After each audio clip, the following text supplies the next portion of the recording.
Good afternoon, everyone. My name is Will, and I work for Struensee and Company, and we are a Scandinavian management consulting firm who work with education organisations across the world. And I'm going to speak just for about another 9 minutes on the topic of supporting universities with efficient resource management. And just to say at the outset, it's fantastic to be here today and listen to all of the conversations, mostly based around schools earlier. I actually, like many people in the room, was a school teacher in my previous job, so it's been great to hear that we are really picking up some of the key issues facing teachers.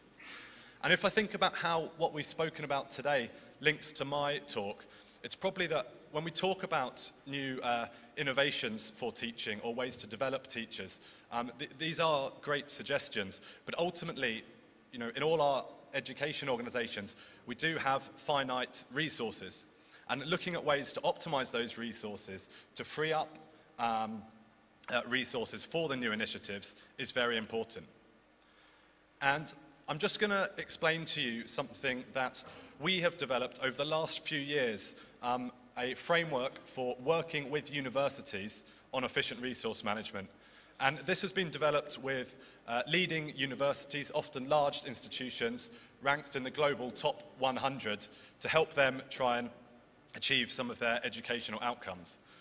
But before everyone who is involved in schools leaves the room, I would say that while this is a framework for universities, some of the principles are probably very relevant for schools as well.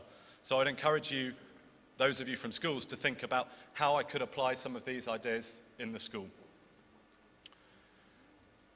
And finally, just to say, when we talk about resource efficiency or resource optimization, often people actually become quite depressed. And real educators think of cost cutting and cutbacks, and of course, potentially reducing costs is one university that has used this framework is Denmark's leading institution that is facing financial pressure from government and reducing budgets and needs to identify ways of operating more efficiently. But it can also be associated with quality and driving real quality improvements. A university I've been working with this year in Hong Kong is aiming to be a top 20 global university, currently around sort of 30, 40 mark. And to do that, they need to invest more money in education and research. So they're looking at resource optimization to drive quality, not because they have any financial pressure, but as their CEO says, they want to fix the roof while the sun is shining. And there is always opportunities for continual improvement. So I encourage you to bear in mind that yes, we can look at resource optimization in terms of reducing costs, but let's not forget about the driving quality as well. So the framework that we have used with many universities is actually fairly straightforward. There's 4 steps going across the middle here, and the first one is the baseline. And what we mean by that is, if we're looking at identifying improvement potentials for a university, or a school, or another educational organisation, the first step is really to understand what the current spending is. How is the current picture? And actually not only understanding that, but creating alignment amongst stakeholders, leadership, other staff members, governance organisations, about this is where we're starting from. And often we actually see that organisations move quite quickly to implementing new initiatives that they believe are going to have improvements without actually first understanding this is the start point. So that's something that we emphasise. And 2 other aspects of creating an effective baseline, knowing the start point, are firstly, it gives you the transparency over where you might want to target your changes. It will put it in context of the overall cost base, so you make sure you're targeting something that is sizable and is going to have a big impact. And secondly, it means that you have the totality of the spend, so no resource can effectively be hidden. I spoke to one university chancellor who had a very diverse communication structure across his university. So they initiated a change to centralise some of the communications and then encourage the faculties and departments to use the central communication. And from one day to the next, literally overnight, all of a sudden there was just no communications people in faculties and departments. But that, of course, wasn't because those people had moved on to a new job. It was just because they'd reallocated their titles to give the impression that they were complying with the initiative. So having the total transparency is the important first step. Then the second step is actually doing some analysis to say, what indicators can we get about how efficient our current spending is? We know what the picture is, but is that good? You know, how are we performing? And that's probably one of the most exciting parts, where you can make some judgments and build on hypotheses that you might have for areas for improvement. And the reason we have these 4 pillars of types of spending is because the analysis that you want to do in the second step is very different for each of the pillars. So if we were looking at efficiency of procurement, for example, you might want to look at how well the university uses its purchasing power as a large organisation to get attractive deals from suppliers. That would be very different to if you're looking at indicators of the effectiveness of education, of course. The other thing just to note here is that when you look at these areas of spending, generally there tends to be some sort of hierarchy of what is most attractive to the organisations. Making changes in education and research can be quite controversial for professors across the university, particularly when it's done by central management. But on the other hand, changes to procurement tend to be a bit more digestible for universities. So often when a university wants to make improvements, we've seen them start on the right here and try and optimise their procurement and their buildings, then the administration and into education and research. And I mentioned that transparency point. That is also very important in the analysis. We had one example for procurement where we looked at a university's purchasing of just plastic rubber gloves for their medical and veterinary school. And it was the same rubber glove they were purchasing from 13 different suppliers with a price range of 300% between the cheapest and most expensive.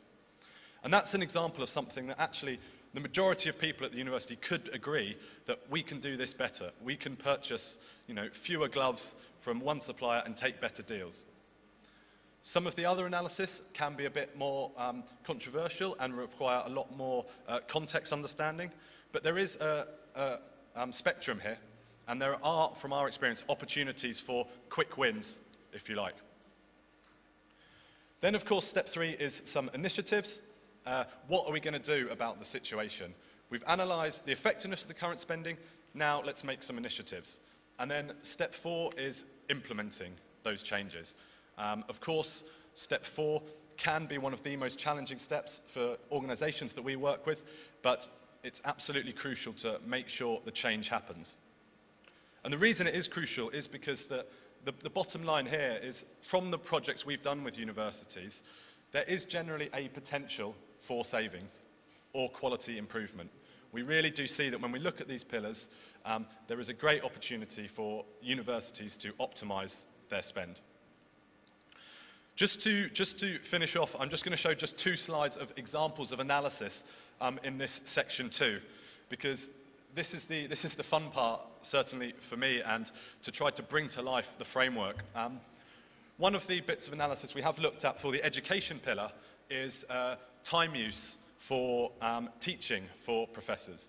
And this is from a Northern European university who were interested in improving the quality of their teaching. And the hypothesis here was that the more time teachers spend directly, or professors spend directly interacting with students, the more effective the quality of the education will be.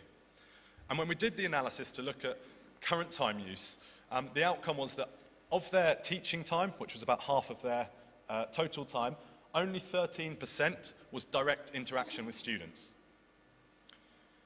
Now, there can be discussion on whether that's enough or not enough, or what your organisation would be like. But in this instance, to test that hypothesis I mentioned, that university felt that wasn't enough, and we want to do something about it. And it led to step 3 of the process, initiatives. Here it was, what initiatives can we do to reduce the professors' time spent in exams? They felt that 8% they were spending on exams wasn't necessarily real value add, and they pursued some initiatives to try to reduce the time in exams to increase the time they could spend with students. Final example, this is from the buildings pillar of analysis, and it's just about actual utilisation of space. When you have a large university with thousands of students and hundreds of buildings, the proportion of the total spending on buildings is normally quite high. And what we see is generally universities don't always make the best use of the space that they have available. This was just data that was pulled from a central classroom booking system to see when are the classrooms booked. And I put this up to show you an example of how you can use data to give some indication of effectiveness, but actually also you need to interpret that data, because in this instance, there was no record of whether the bookings were actually used. So the first level, it shows, are the rooms booked? And in general, it was felt by the university there was potential to have them used more than 50% of the time. This was, of course, within university hours of 8 till 4. They were only booked 50% of the time. But the next layer then was, of that booking, were they actually used? And then finally, if they were used, were they full? So did you book a lecture hall for 200 people, but only 20 were sitting there and attending?